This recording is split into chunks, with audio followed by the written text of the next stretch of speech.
Joe Volpe, publisher of Corriere Canadese, North America's only Italian-language daily newspaper, here on behalf of Go Live TV and Corcan Media Group with the comment of the day.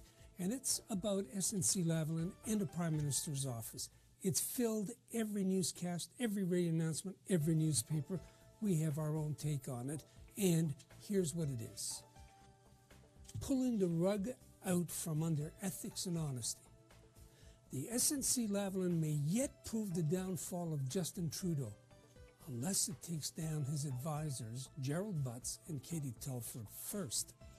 Now, former BC Premier and Federal Cabinet Minister, a former colleague of mine, and a straight shooter, Ujjal Dosanjh, has already publicly called for cleaning house in the Prime Minister's office, the PMO. Like many national political pundits, he is scratching his head at the minute-by-minute fumbling by the Prime Minister on the matter of the resignation by Jody Wilson-Raybould and the deferred prosecution of SNC-Lavalin. The SNC-Lavalin issue is not going away. And here we are with breaking news immediately. But is it again? I'm sorry, the announcement. I see. Gerald Butts, 20 minutes ago, just resigned. Let me go back. The SNCL issue is not going away. When it surfaced, it should have provided the PMO with an opportunity for a quick and decisive messaging on a matter of principle. The Prime Minister is all about doing the right thing, so to speak, a perfect selfie moment, if you will. Instead, the PMO and Gerald Butts, who I repeat has just resigned, the PMO seems to have turned that principle into a minefield, with Trudeau triggering every landmine with every speaking opportunity. We should be talking about the corruption of ethical behavior amongst our business elites, not the equivocation of our political leaders on matters of ethics and law. The optics are just too bad. Consider that Friday's conservative talk show hosts were having a field day with the latest failed effort to make amends with Jody Wilson-Raybould. If former Treasury Board President Scott Bryson had not resigned, Jody would still be in cabinet as Attorney General, he said. Good gosh, is that the best that Butts Telford could divine? Wilson-Raybould was demoted because Bryson decided to call it quits? Even my 16-year-old grandson laughed at the lameness of that excuse. But the messaging or fumbling thereof is only a sideshow. The public knows a stink when it smells one. Apparently, the PMO doesn't.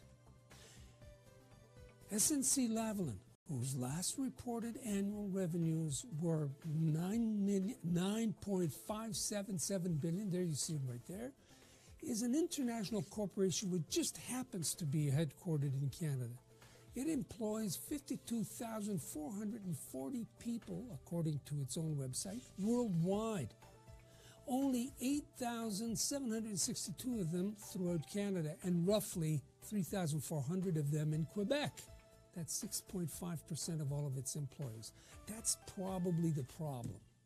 In other words, on the other hand, it can take care of itself. It seems to have done so using whatever means available, wherever tainted or spineless political operatives were prepared to give them an advantage over their competitors. No one is slandering or defaming SNCL. Its misadventures are a matter of chronicled fact and public record that the company itself is not denying. Bribery, graft, shakedowns, and corruption are illegal in Canada. Any Canadian company participating in projects abroad that involves these techniques, these tactics, to secure or maintain a contract can expect treatment as if it had committed those acts here in Canada. And if charged and convicted, a company will also be prohibited from bidding on Canadian government contracts for 10 years.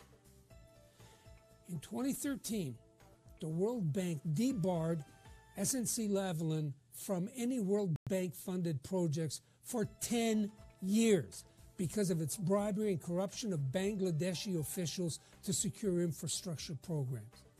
Then, the World Bank handed the file to Canada's RCMP for criminal prosecution. The World Bank found it guilty of similar activities in Cambodia. But SNC-Lavalin's most celebrated notoriety is associated with a $130 million bribe compensation package through the hands of the son of deposed and executed Libyan strongman Muammar Gaddafi. In that instance, the Prime Minister Harper brought Canada into war against Libya at a cost to the Canadian Treasury of over $110 million, allegedly after SNC-Lavalin, amongst others, was consulted. Win Morgan, SNC-Lavalin's chairman at the time, also had been Harper's chief fundraiser. Now, not saying this to point fingers or engage in partisanship issues. The reference merely illustrates that the tentacles of SNC-Lavalin reach through all parties and tarnishes the reputation of all politicians who don't speak out. In fact, the government of Quebec, through its economic development arm, the Caisse de dépôt, already holds 20% share of SNC stock. These parties, whether they be Liberal, NDP, Conservative, Parti Québécois, it doesn't matter. They would be foolish in the extreme to come to SNC-Lavalin's defense today, even as they couch that defense with jobs at risk. Jobs in Canada won't disappear. In the event that SNC-Lavalin were to be bought by another interest, the employees would still be in demand. Today, the irony is that Trudeau's government, which inherited the mess and made it worse, can no longer afford to lean towards a deferred prosecution solution for SNC, unless it has a bad case of suicidal tendencies. It's encouraging that Gerald Butts resigned just to get everyday attention off Trudeau. But here's a little bit of advice. Walk away, Justin. Let the courts deal with SNC-Lavalin. You've already lost Wilson Raybould and all that she has come to represent. Walk away or lose more. Joe Volpe for Corriere Canadese, Corcan Media Group, and Go Live TV. Follow us on Twitter. Get your breaking news about Gerald Butts and his resignation. Please stay tuned after these messages for commentary and Italian. Ciao.